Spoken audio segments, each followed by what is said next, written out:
Good afternoon. I thought I would do another video. In the past few months, I had got rid of some cars, stuff like that. But we've had this truck for almost 4 years now, and never had really made a video about it. So I thought today this would be a good day to do it. We just finished doing removing a dead limb, so we had to haul some stuff over to a burn pile. But the truck's a little filthy, but what you see underneath it is straight and solid as a rock. So we picked this up in October of 2020, and it's a 1997 Chevrolet K1500. And what was neat about this one, it was sold here locally, brand new at Hunter Chevrolet back in the day. And it was a one-owner truck. I mean, it was a total kind of grandpa truck. And as you can see by the little running board steps that the original owner installed. But what he did was he special ordered this truck. So we had, I got a copy of the new car brochure where he had marked down the options he wanted on it, the colors he wanted and all that stuff, which is kind of cool. And he always had it serviced at the dealer his whole life.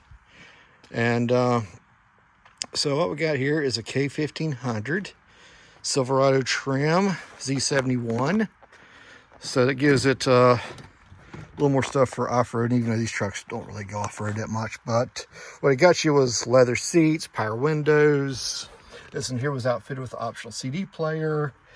As of right now, it only has 109,500 miles on it. The driver's seat does have a little bit of wear, as is typical for something that's 27 years old.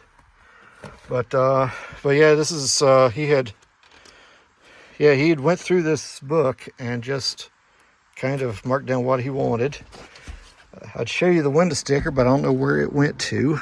But it was almost a $30,000 truck, brand new, which had been pretty pricey in its day. But one thing is odd was it did not get to dark tinted glass on the back. Usually your basic work truck trim levels would get to non-tinted glass. And a Silverado trim would have a darker tint on it. And this one here does not have that. And also, curiously enough, a third door was optional in 96, 97, 98.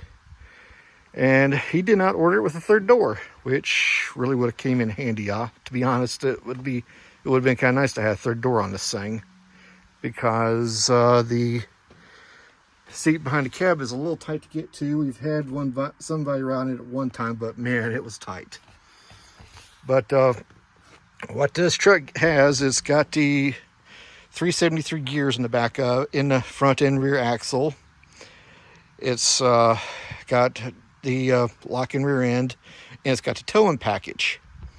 But curiously enough, this thing never had any trailer brake wiring harness installed on or anything like that. So there's no wiring harness to hook a trailer up to it. It was not installed for whatever reason, but it did have this really nice hitch that was put on at the factory. So I just thought I'd showcase this nice little Survivor truck here. And original paint. I mean, you see a little bit of patina on the sides here where it's had some. The original owner had an apple orchard, so it did get a little wear. But look at those cab corners. Look how nice those are. Look at how nice those doors and fenders are and stuff. You wouldn't see this on a truck in Michigan. So, yeah, it's a pretty nice Survivor truck. It's got the 5.7 V8 Vortec, which was rated at 255 horsepower that year. And it also has dual airbags, which was just coming online with dual airbags. And it's just a really good, clean Survivor truck, and I have gotten a lot of compliments about this truck whenever we drive it around. But what was funny was, at the time, I didn't have the Ridgeline yet. I was driving an SUV, and I thought we would use this truck more for what we were doing, but it turned out we really don't use it too much unless there's something the Honda can't haul, whatever. But also, one thing that's kind of funny, the Ridgeline is considered a mid-sized truck But look how big it is compared to this Chevy, this 90s model Chevrolet. It's kind of odd. They're within just a few inches of each other on length, which kind of shows you how big the mid-size trucks have got, how much bloated the mid-size trucks have gotten. But anyways, and there's my mom over there blowing leaves off.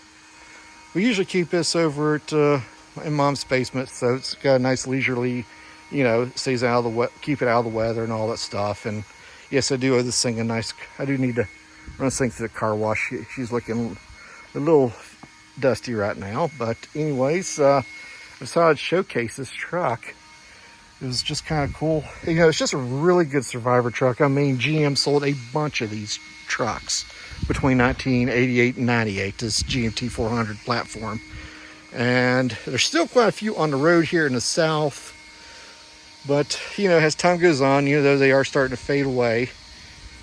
And so it's nice to keep this, have a really nice survivor truck like this. It just really, it's a good, she cleans up pretty nicely, and she still makes a pretty decent going to town truck. So I just thought I would showcase it here today. And here's my daily driver. All right, signing off.